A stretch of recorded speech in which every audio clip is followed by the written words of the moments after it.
So it's finishing up reading now. You'll hear the car cycle, and then you just turn your ignition off, and then just start it up. When it starts up, that's a good clear sign that you didn't screw anything up. If you try and write with the incorrect modules here, then you could wind up writing the wrong information to the ECU in the wrong size, and you'll either wind up with a car that, say, is an automatic. If you wrote the 512 to it, it won't recognize the transmission and it won't move because it didn't program any of the transmission stuff. But once we have that information, it's read, the car runs, all you'll need to do is go up to the save it,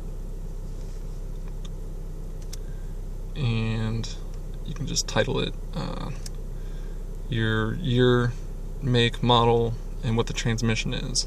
That way I know what it is. So this one here, I'm going to set the phone down for a second.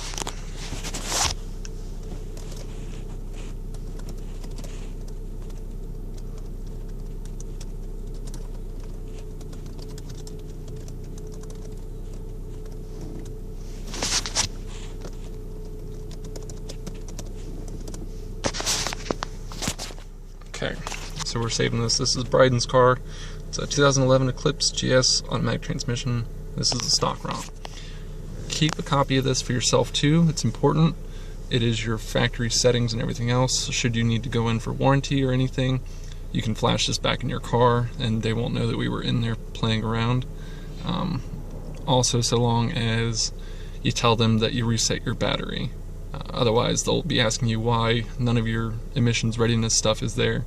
It just seems funny to them whenever they get in there, check your car out for problems, and nothing is readily available for them to check for emissions.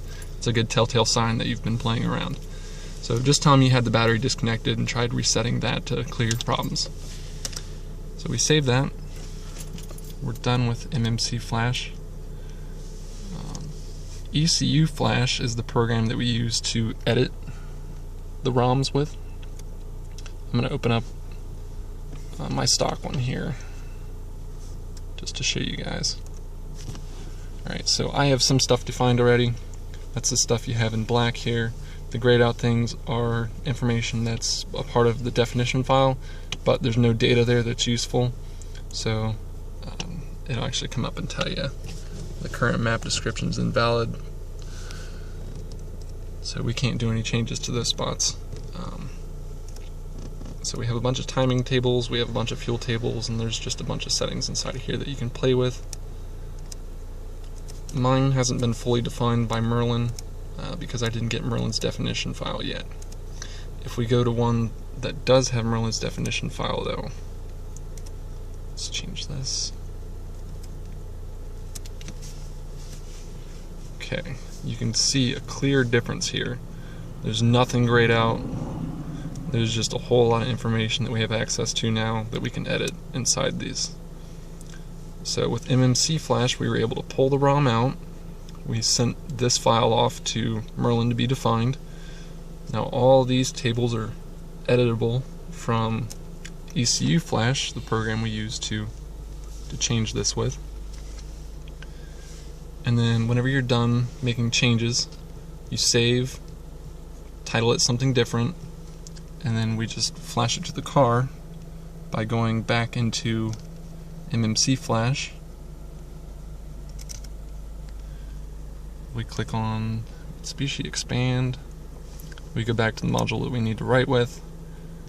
We would open whatever the file is, and then we would have to click this checksum value, which is important for closed loop operation. We click that, it'll open up another window.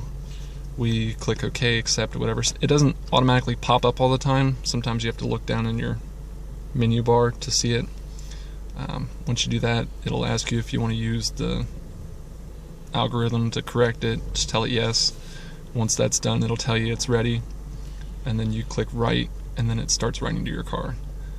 Again, just make sure that when you're writing or reading, your ignition's in the accessories ignition on position. just not start and run. So car off, ignition on, and then click right. Once that's done, it'll tell you it's complete. Then you can shut your key off, turn the car back on and start it. We can close the file, close MMCFlash, we would be done with that. Then we carry on to EvoScan. Once we open that up, this will be our data logging program. So when this opens up, I actually have the settings here. We go to Open Port 2.0, we would click on the Mitsubishi MUT3, and there's another file that we have to give you guys for this in order to make it work. I'm sorry, not MUT3, CAN, because these are CAN system cars.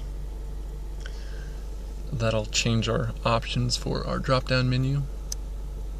And you can see I've got Eclipse in here, Galant in here, and a lot of other stuff. So if we have the Eclipse, we have EvoScan up and running. I can click Start Data Logging. This will flash yellow and then go green when it's connected. And when it's connected, it'll give me live data readings out of the car. So you can see the timings changing for the degrees. You can see the RPM. You can see the intake air temperature, fuel trim correction, battery voltage, and all this stuff that we need in order to be able to tune your car with.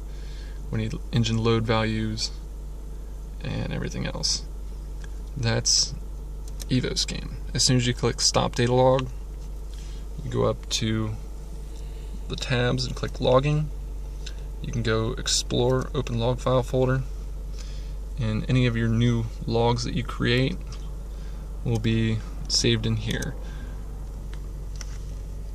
There. So that's the latest one that we did. It should be the last file entered into that folder. So I would need that file. I would need,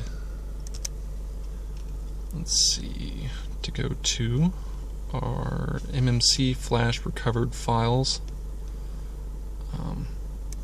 I saved mine in a different file location. I saved by the state and then the people. So here's Bryden's. It shows up as a bin. So there's a file we saved earlier through MMCFlash, the bin file. 768 kilobit is the size of the file that we had. So I would need that and the data log file emailed to me. And that's how all this stuff operates. So if you guys have any other questions, let me know. And this is all.